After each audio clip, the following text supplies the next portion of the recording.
আসসালামু আলাইকুম প্রিয় বন্ধুরা, আশা করি সবাই ভালো আছেন। শাইনা ভ্লগসে আপনাদের স্বাগতম। আজকে একটা কষ্টের ভিডিও নিয়ে আসলাম। বাবার বাড়ি থেকে আজকে চলে যাচ্ছি নিজের বাড়ি, স্বামীর ঘরে ফিরে যাচ্ছি। রাত 3টা থেকে বৃষ্টি হয়েছে। এই যে উঠানে দেখেন পানি জমেছে, মনে হয় এটা পুকুর। পানি যেতে পারেনি, জলাবদ্ধতার সৃষ্টি হয়েছে। আমার মা এই পানিতে ভিজে ভিজে এটা দিচ্ছে ওটা দিচ্ছে। মেয়ে, নাতি নাতনি, জামাই কি খাবে সারাদিনে সেই খাবার দিয়ে দিচ্ছে।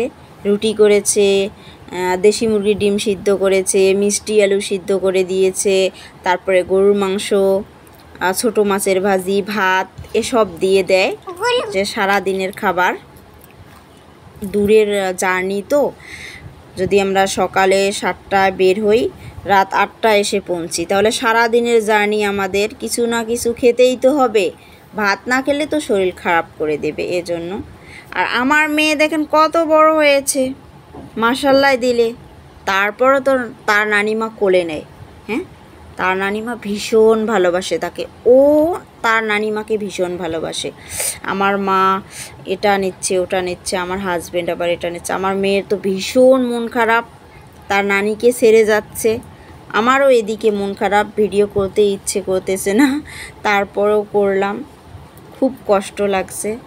আমি আমার মাকে ভীষণ ভালোবাসি। শহর থেকে আমার মায়ের টানে আমি গ্রামে ছুটে আসি। জানি না কার মা কেমন, তবে আমার মায়ের কাছে যদি আমি 6 মাস থেকে যাই, তবুও আমার মায়ের প্রাণ জুড়ায় না।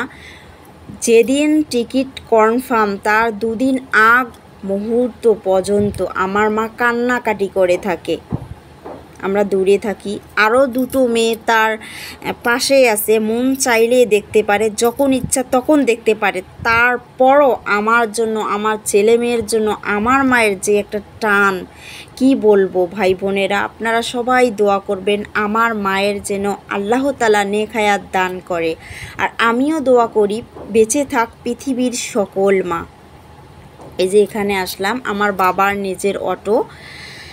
আমার আব্বু আবার ওইখানে বলছিল জুতার কথা, আমি বলছিলাম পরে পরবো, কারণ স্যান্ডেল পায়ে ছিল আমার, ভিজে যাবে, এজন্য জুতাটা এদিকে পরে নিলাম। আমার মা আবার, আমার মাকে জড়িয়ে ধরে আমি কান্নাকাটি করলাম। আমার মা আবার আমার ছেলেকে চুমু দিচ্ছে। আমার ছেলে আবার যেতেই চায় না, গ্রামে গেলে কাউরে চেনে না, কারো কোলে যেতে চায় না। কিন্তু আমার মেয়েটা আবার অন্যরকম ছিল। ছোটোবেলায় যখন গিয়েছিলাম তখন তার নানির পাগল ছিল, এখনও তার নানির পাগল। তার নানিকে ছেড়ে সে শহরে যেতেই চায় না। আমরা যে বাবা মা, একজন মায়ের পরের স্থান হলো নানি, দ্বিতীয় মা হলো নানিমা, এটাই আমি জানি। আমি এদিকে যে বাজারের ভিডিও, সকাল 6টা বাজে, এজন্য কোনো দোকানপাট খোলা ছিল না। এই বাজারে আমরা ছোটোবেলায় বাজার করেছিলাম। বাজার ছেড়ে এখানে পোলা, একটু পোলা, পানি শুকিয়ে যায়।